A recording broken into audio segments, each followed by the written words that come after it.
Hello everyone, তো চলে এসেছি আবার একটা নতুন ভিডিও নিয়ে। তো আজকে সকাল সকাল ঘুম থেকে উঠে বাইরে গিয়ে দেখি তো আকাশের এমন অবস্থা, দেখতে ভালোই লাগছিলো। তারপর তো গাছটা দেখে আমি অবাক হয়ে গেলাম। কালকেও এই গাছটা পুরো কড়ি ছিল ফুল, আজকে সকালবেলা উঠে দেখি সব ফুটে গেছে। মানে পাতার থেকে ফুল বেশি লাগছে দেখতে। তো তারপরে ঘরে চলে এসে খেয়ে নিলাম ডালপুরি। আবার যখন বাইরে গেলাম দেখো এখন বাজে প্রায় 10টা মতো, আর অবস্থা দেখো পুরো মনে হচ্ছে বিকাল হয়ে গেছে।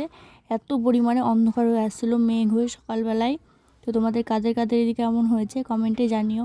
আর তারপরে তো হচ্ছিলো প্রায় বলতে গেলে ঝড়, এত জোরে হাওয়া হচ্ছিলো, মানে গাছগুলোও যেন বেঁকে বেঁকে চলে যাচ্ছিলো। আর একদিকে তোমরা দেখলে বুঝতে পারবে। কিন্তু যাই হোক, এত সুন্দর সকালটা, দারুণ লাগছিল আমার দেখতে। আমার তো মনে হচ্ছিলো এখানেই দাঁড়িয়ে থাকি, এত সুন্দর লাগছিল আকাশটাকে। হচ্ছিল এমনই থাক, বৃষ্টি হতে হবে না, কিন্তু দৃশ্যটা যেন এমনই থাকে। তো এতটা পরিমাণে মেঘ হয়েছিল, ভাবছিলাম যদি বৃষ্টি আসে কখন ছাড়বে জানি না। তো সেই জন্য সকাল সকাল স্নান করে নিলাম। আর আমি আজ থেকে ভেবেছি আমি তোমাদের সঙ্গে আমার ডেইলি ব্লগ শেয়ার করব। আমি সারাদিন বাড়িতে কি করি বা কোথায় কোথায় যাই, কি করি। তো আমি রোজ ভাবি যে আমি আজকে থেকে ডেইলি ব্লগ তোমাদের সঙ্গে শেয়ার করব, কিন্তু সেই সব দিক গিয়ে আমার করে ওঠা হয় না, কারণ আমি প্রচণ্ড পরিমাণে কুড়ে।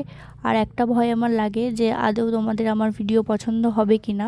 তো ওইসব ভাবনা চিন্তা আপাতত মাথা থেকে ছুঁড়ে ফেলে দিয়েছি আমি। তো আজকে থেকে আমি তোমাদের সঙ্গে আমার ডেইলি ব্লগ শেয়ার করব। তোমাদের যদি ভালো লাগে দেখো, আর যদি না ভালো লাগে তো স্কিপ করে দিও। তো তোমরা তো দেখতেই পাচ্ছ আমার স্নান টান পুরো কমপ্লিট হয়ে গেছে। তো তারপরে আমি চলে গেছিলাম ঠাকুর ঘরে এখানে পুজো দিতে। তো সব কিছু গুছিয়ে টুছিয়ে নিয়ে এখানে পুজো দিয়ে নিচ্ছি। আর বাড়িতে আমার মনে হয় যে সব থেকে শান্তির জায়গা হচ্ছে ঠাকুর ঘর। তো এখানে এসে পুজো দিলে মনটা খুব শান্তি লাগে। তো আমার বেশিরভাগ দিন দেওয়া হয় না, মাই বেশিরভাগ দিন দেয়। তো যেদিন মা দেয় না সেদিন আমি দিই। তো পুজোর পরে খেয়ে নিলাম প্রসাদ, আর এটা ছিল শনিবার, তো সেই জন্য আজকে বেশি কিছু না, নর্মাল ডাল রান্না হয়েছিল, তো সেগুলো দিয়েই খেয়ে নিলাম। খাওয়া দাওয়ার পর তো একটুখানি শুয়েছিলাম। তো তারপরে বিকালে চলে এসেছিলো পড়তে। তো আজকের ভিডিওটা আমার এই অবধি। টাটা, তোমরা ভালো থেকো।